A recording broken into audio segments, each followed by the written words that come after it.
Très chers élèves, bonsoir et bienvenue à ce rendez-vous de cours philosophiques en ligne consacré à la dissertation de la philosophie. Merci de nous regarder. Je suis Masséké Oponou, professeur de philosophie, chroniqueur, écrivain, coach pédagogique pour vous accompagner dans la compréhension de cette discipline qu'on appelle la philosophie. Alors, pour cette vidéo, il s'agira de parler de la conclusion. Très chers amis, je vous pose une question. Pourquoi, quand on lit votre conclusion, on a l'impression, très souvent, la majorité des conclusions qu'on lit, eh bien, c'est expéditif. Vous savez vous-même que la fin d'une chose vaut mieux que son commencement. Autant bien terminé. Regardez vous-même comment vous prenez du temps à élaborer votre introduction et comment vous évacuez méchamment votre conclusion. À croire que la conclusion, vous avez tellement mal géré votre temps que vous la faites négligemment. Une conclusion chétive méritera une note chétive. Donc il faudra faire attention. Rendez-nous des conclusions dignes, des conclusions aussi heureuses que votre introduction. Alors, pour ne pas tomber dans l'impression que par manque de temps, vous nous avez servi deux phrases, souvent on le voit, deux phrases, trois phrases en guise de conclusion.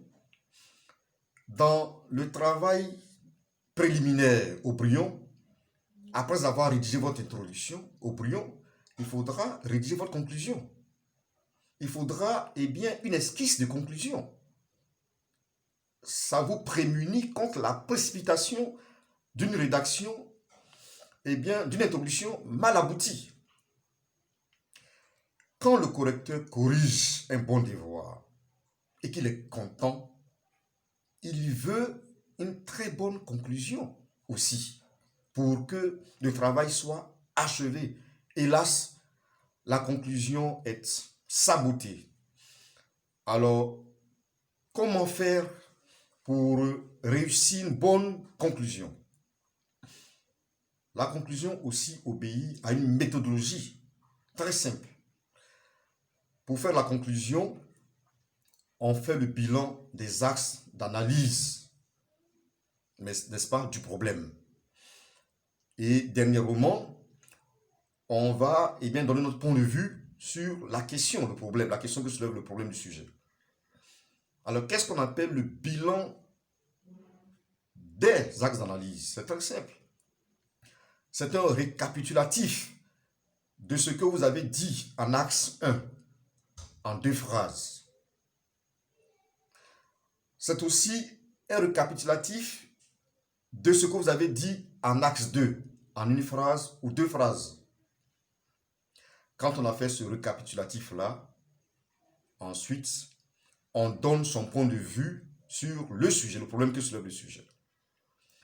Le point de vue peut être fermé, c'est-à-dire c'est une réponse ferme que vous prenez. Vous prenez parti pour un axe ou pour l'antithèse.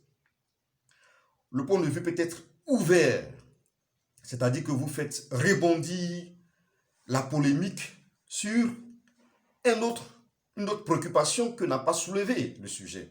Mais il faut demeurer dans le sujet. Très souvent, on nous sert des réponses ouvertes, qui ne sont pas des réponses du sujet.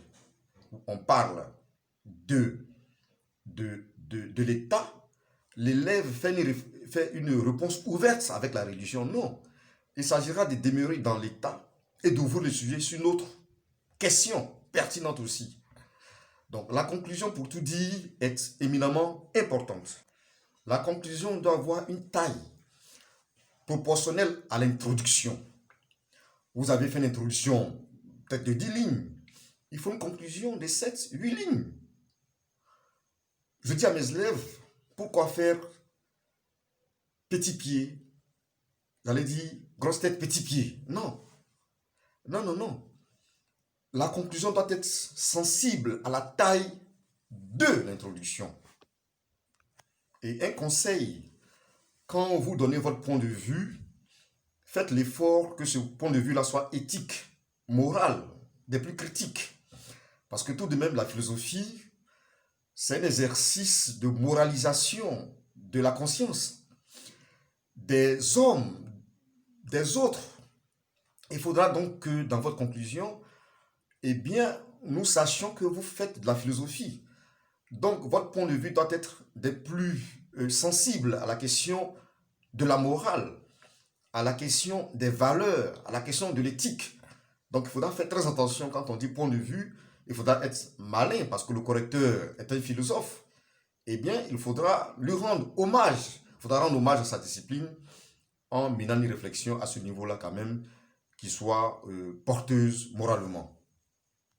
Donc, très chers élèves, voici ce que j'avais à vous dire sur la méthodologie de la conclusion qui ferme le cours sur la méthodologie de la dissertation. Bien évidemment, nous allons dans nos prochaines vidéos passer à la phase pratique avec des sujets que je vais vous proposer et que je vais résoudre. Alors donc, je vous demande d'être attentif aux prochains cours qui consisteront à la phase pratique à partir d'un sujet. Comment rendre une introduction, comment rendre un développement, comment rendre une conclusion.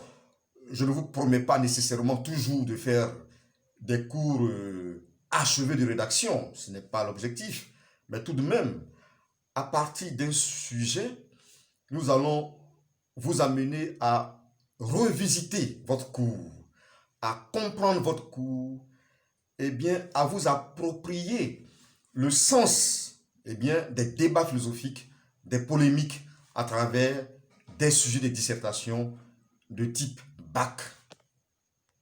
Donc, il faut rester accroché et suivre les vidéos qui viendront parce que ces vidéos-là seront plus concrètes. Vous allez, ensemble avec moi, assister, j'allais dire, visualiser, la rédaction d'un sujet de dissertation, de beaucoup de sujets de dissertation de type bac, de type examen, et je pense que ça vous aidera beaucoup. En attendant, merci de m'avoir écouté et suivez les conseils de vos enseignants. Que Dieu soit toujours avec vous. Merci.